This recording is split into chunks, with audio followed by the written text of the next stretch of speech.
Welcome back. Did you have a good wiener piss I did. out your wiener You know, with your piss? I was gonna say this earlier because we were poops? talking about how much water you've been Tingle drinking. pouch? I drink a lot of water now. And I have been. I've been trying to drink more water, It's not new. but one of the things I've noticed is my bladder doesn't hold as much, or it needs to be empty more often, at least. So, not in the middle of the night, but like in the early morning hours between 6 and 7, I usually have to go. Yeah, we've talked about this before. Have we? Yeah. Well, remember when I said check your prostate? Oh yeah. Go get your prostate checked. All right, I'll do that. Do it. It's important. All you prostate havers out there on the internet, go get your prostate checked. I'm pretty bad at hydrating though, in Um, general. Viv had to have some surgery recently, Oh yeah. and she's doing fine. It was nothing super important or anything like that. And without getting into details, one of the things that came up was her doctor pre-surgery was just like, Drinks lots of how water. often do you pee? Yeah. And Viv's like, 100 million times a minute. I have to pee all the time. Yeah. And the doctor was like, okay, and how often do you drink water? And Viv drinks like a ton of water. She's just like all day, water, water, water, water, water. Mm-hmm. And the doctor was like, you drink a healthy amount of water. It's not like you're drinking too much, but you're peeing too often. Okay. And from the exam, because you pee so much, it seems like you just are peeing out of habit and not because you need to. Right. Do you feel the need to pee? And Viv honestly was just like, no, sometimes I'll just be passing by the bathroom and I'll just empty because I'm on my way. And the doctor was like, stop doing that. Really? Because your bladder, because of that, it's not that it shrunk, it's that you're losing muscle control from not holding it in. Really? I didn't know So- that was a thing.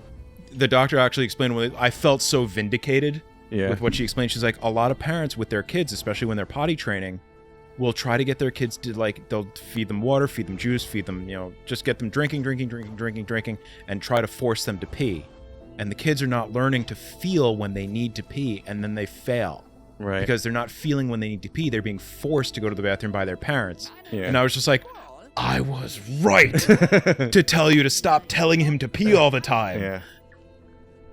So she actually said, like, parents should never tell their kids to go to the bathroom unless they're, like, about to go in the car Mm-hmm. or they're, like, going to go on a trip. Like something where or- they have to hold it for a long time and maybe not be able Yes, to. exactly. So it was like, I always tell our son, like, look, if we're about to go in the car, go empty I say empty your bladder, not do you have to pee. Right. I say empty your bladder before we leave the house. Because we're going to be in the car for a little while.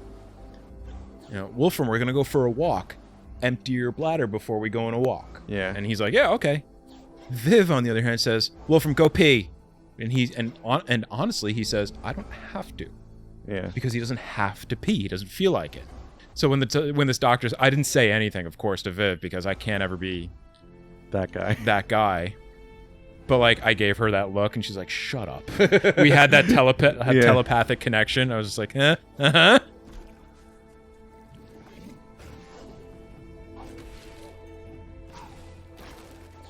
But Viv, I feel like, is making up for, like, lost time with how much water she drinks, because when she was a kid, Yeah. her mom and her stepdad would never give her anything to drink Really? because they never wanted to stop and have to go to the bathroom because of their kid having to pee.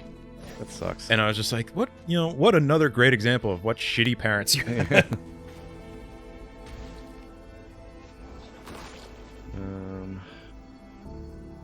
They would, like, go on vacations together all the time Mhm. and, like, just leave Viv in the hotel room. Really? Be like, we're gonna go out to dinner and a museum and a movie, have fun, and like her That's stepdad would be horrible. like, if you get hungry, just pick up the phone and tell them what food you want, and they'll bring it to you. And that was their version of babysitting. They would just go on Jesus. vacation and leave her in the hotel room. That's And I terrible. was like, what is wrong with you? Yeah.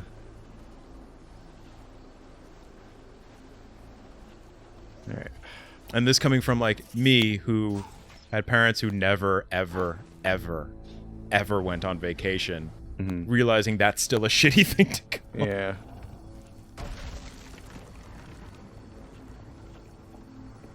When's the first time you stayed in a hotel? It's a good Or question. a motel?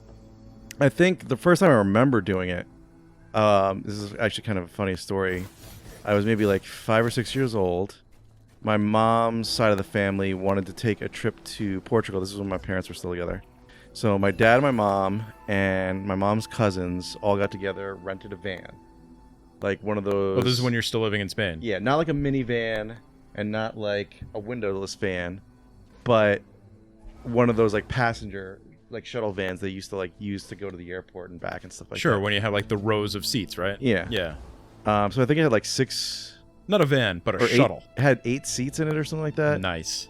You could, with the ones you could like take a nap in the back. Yeah. And so like we lay all down. piled into that thing and fuck. I fucked up. Damn This it. sounds like fun already. And we took a trip down to Portugal from Spain, which is where my, family lives, or my mom's side anyway. And, it was going great until I don't even remember where they stopped to have dinner. But wherever it was, every adult got food poisoning. I don't know if they ordered the same dish or they all shared a dish. But the kids were fine? I was the only kid. And your sister wasn't around yet? No, because this was, like I said, when I was 5, maybe 6. Oh, so, like, okay. I think my mom was either pregnant or teenager. just before she got pregnant. No. Wow. And, so I was the only kid. Every adult got sick with food poisoning, and we were at a hotel somewhere in, like, northern Portugal, I want to say. This is like the start of a horror film. And none of the adults could get themselves out of bed. That's how bad it was. Ugh. So they had, the rooms were, the shades were, like, drawn because light, they couldn't handle light. And you're 5. Yeah. So I'm just wandering around in the hallways of the hotel trying to make my own game of, like... no. It was just miserable. This was, like, for maybe a day or two that this happened, and I was just like, I just had to deal because what I was going to do. None of the adults could handle anything. Like food poisoning, that's one of the situations where like you can't do anything. Yeah. Yeah, and it was a really like bad you case don't of even it. you don't want to move your body. My guess is there was some sort of seafood involved, and like it wasn't cooked properly or something. It was undercooked, and God, yeah, what a horrible time. everyone just literally ate shit that day. Not the bed, hopefully. No. But yeah, that was my first memory of a hotel room. I think the first time I stayed in a hotel room was my aunt and uncle decided to take my cousin and I to Hershey Park and Six Flags in Pennsylvania. Okay. And that was the first time I'd been on a road trip, and I think out of the state of New York. Okay. And the first time we stayed at a hotel, like I knew what a hotel was. I just never been in one. Right. I'm trying to remember how old I was. I was probably maybe, I want to say 6, but I was probably a little older than that. Yeah. And we had a great time. Like there was nothing weird or awful about it in any sense. I just thought it was odd that the very first time I ever stayed in a hotel was with not my direct family. Yeah. Like my mom and dad stayed home. Really? And I think it was like my aunt and uncle were just like, we'll take Ra for a while if you want to have some alone time. I think it was one of those situations. Okay. Think about it now. Maybe it was like, we'll take Ra so you can work on your bullshit. Yeah. Without him around, maybe. Maybe it was one of those situations instead. Smash! No, the spirit tree. Oh, this is just a shortcut to a place you've been already. Yeah, it is. I mean, it's useful because you can get around a little easier, but... Well, can't you teleport wherever you want? To any spirit well that I've unlocked, yes. But I can't teleport just anywhere. Oh, I thought it was like anywhere you can pinpoint on a map. No. That you've been to. This looks dangerous. This is a weird puzzle. Ow. Yeah. Oh, ah! It's better to just glide this way. Get a little more control. Yeah, that's better. Jesus, look at how much health you have now. I know. It's going to come in handy, especially when we get to the boss fight. Motherfucker. New spirit orbs with lasers. Yeah. Oh, no, Is that it our was celestial fuck thing? orbs with lasers. That's what it was. We had a lot of good moments in that. Purple playthrough. spirit orbs. No, with fruity lasers. What was your favorite cereal growing up? Did you eat a lot of cereal? Yeah, I ate a lot of cereal growing up.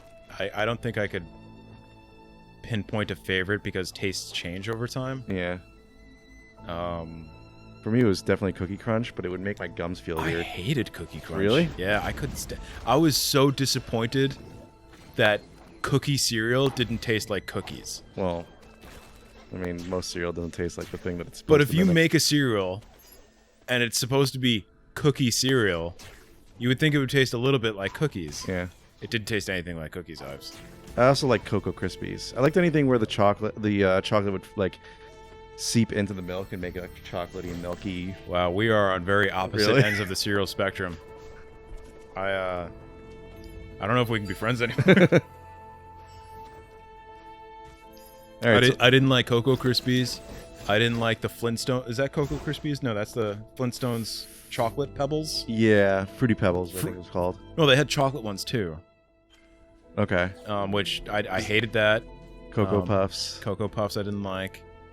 Fruity Pebbles were pretty good, but they got soggy too quickly. Yeah. Tasted gross. Cinnamon Toast Crunch, fantastic. Okay. French Toast Crunch, even better than Cinnamon Toast Crunch. What about Golden Grams? No. Golden Graham's not into it. Not that it's specifically bad. Like, I would say Cocoa Crisp, bad. Golden Grams, not bad, but not really good either. Trick. Do you remember when Trix actually had shapes? Instead of, like, it was round pellets? I don't think I ever ate Trix, to be honest. Were you never a kid? They're for kids. I know. Well, apparently I wasn't. You can't have them now. Trix was pretty good. I Fruity had a lot Pebbles of was Frosted okay. Flakes. Fuck Frosted Flakes. They weren't that... Yeah, they were mostly just sugar. Like, that was all it was. The gimmick. Soggy, shitty sugar. Yeah. I I think that's everything in this area. I just have to go back up here. remember being really disappointed that my dad did it all the time. All the time. My dad was a big cereal guy too, but he was cornflakes. Mm-hmm. He was the typical like dad cereal dad guy. Yeah. He would always say, "Here, I've got some Frosted Flakes," and it was just cornflakes. And I was just thinking, what Big the... disappointment. Come on, man. Like, Frosted Flakes aren't good to begin with. Just like Special K. Yeah, exactly. And then you just gave me regular-ass fucking bullshit cornflakes. The only part of this cereal that's good is not in this fucking cereal. Yeah, exactly. So I would go to, like... I would get, like, the sugar that he would... The shaker that he would use for his coffee and just, like, Yeah. douse that shit. I'm trying to remember what else. Reese's Puffs. Oh, yeah. Those are pretty good. I like Reese's.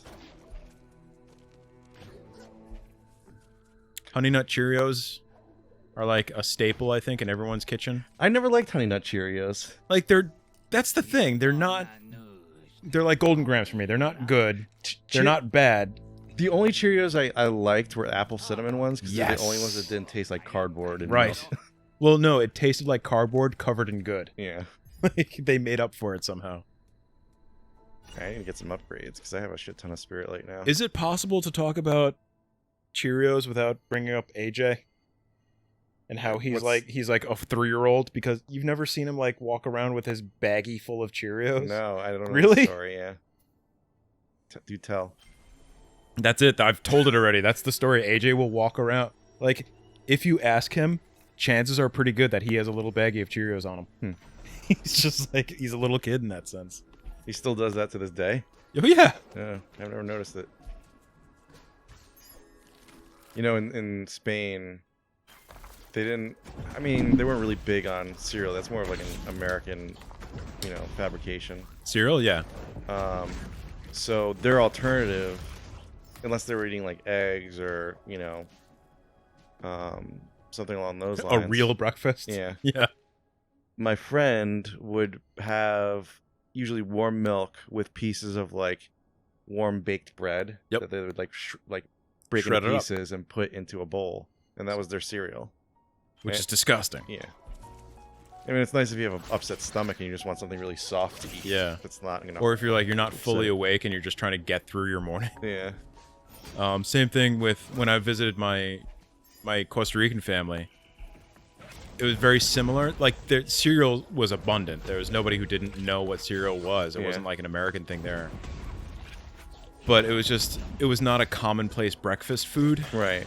So they did a very similar thing where they like you just like get some toast, heat it up. If you really wanted to have, nobody had cold milk in the morning. Yeah.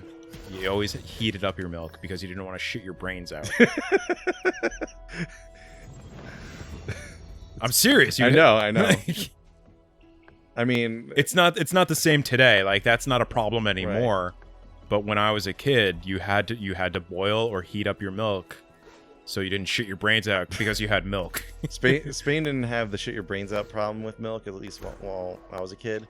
But most milk there is like super ultra pasteurized and comes in like little small cartons of like 1 liter each, and they just come warm like in a crate. Yeah.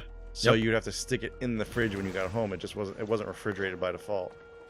But it also tastes a lot different there because of the ultra pasteurization process and everything that they do to it. And I never enjoyed it as much. I remember because I was, I don't know, 6 or 7 the first time I went there. Yeah. Like I complained to my dad. I was like, Dad, why do they always give me cereal with this gross warm milk? Why is the milk warm? It's gross. Yeah. And my dad, because he'd been living in America for so long, he didn't really understand. Like he grew up with warm milk. He knew that was a normal thing. Right. But he didn't know why. Yeah. So he was just like, I don't know. I'll ask your aunt to not give you, because we were staying at my aunt's house. Uh-huh. He wasn't making breakfast. My aunt was. She just cooked for everybody all day. So he's like, if I'll ask your aunt to just give you cereal with cold milk from now on. I was like, okay, cool, thanks. I didn't know that was an option. I was just asking why it was warm. I didn't really enjoy my breakfast with warm milk. Right. So like the next morning, my aunt gave me cereal with cold milk, and I think I spent that night shitting myself to bed. I was like, Dad, I don't feel good. So you learned a lesson, even though you had a much better initial breakfast experience. I thought it was because like, it was the water. Yeah. It wasn't the water. Yeah. It was the milk. Yeah, that's the thing. Like in Spain, they don't normally refrigerate milk, even at like restaurants and stuff, because it's mostly used for coffee. It's not used to just drink straight as is. Yeah. And milk is not a beverage. Yeah, no. But I've always been a kid that like really enjoyed milk. So for me, I was like, I'm just gonna have it. But there were times where it was not. When I was little, I used to put ice cubes in milk, and my aunt thought it was disgusting. She's kind of right. Ice cubes in milk? Ice cubes in milk to keep like extra crispy cold milk. Delish. Have you ever had just milk like freeze up in the refrigerator because the fridge's like temperature is too low? Oh, because you get like crystallized milk and it's weird. Mm-hmm. Yeah, it's not gonna hurt you. It's just crystally milk. Yeah. The longest time I had trouble with ice cream too. I think we've talked about that though. Yeah, how you can't eat ice cream because your body's stupid. I can do it now, but it still on occasion will cause some digestive issues. Poop stuffs? Yeah. Well, not so much. It creates like almost like a bloating sensation that doesn't really go away. That can be as bad. Yeah.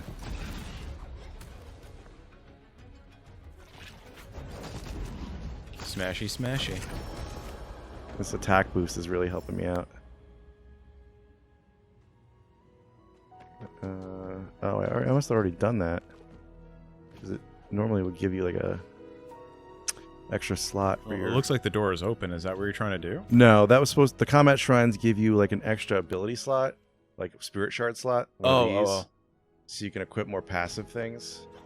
But it used to be you did it once, or at least I think, because I don't know if I tried it or tested it out. It used to be you did the combat shrine once and it was just done. You couldn't go back to it. But I think they might have patched it so you can actually farm them now. Just for like spirit XP stuff, yeah. Just to give it a more of a purpose in the game. Alright, so this is the race shrine, which I'm not too concerned. Like, these are the optional parts of the game that I'm not too concerned with, but I'm gonna unlock. I'm gonna unlock the pedestal. Phenomena? Ba-na-na. Spirit trial reward. Don't die. Oh my goodness. Maybe we should do more of this on the next episode. Oh, you ready for nappies? Let's go take nappies then. Okay. Good night, everybody. Night. Or good morning. I don't know. Whatever. It's only 11 o'clock. Yeah.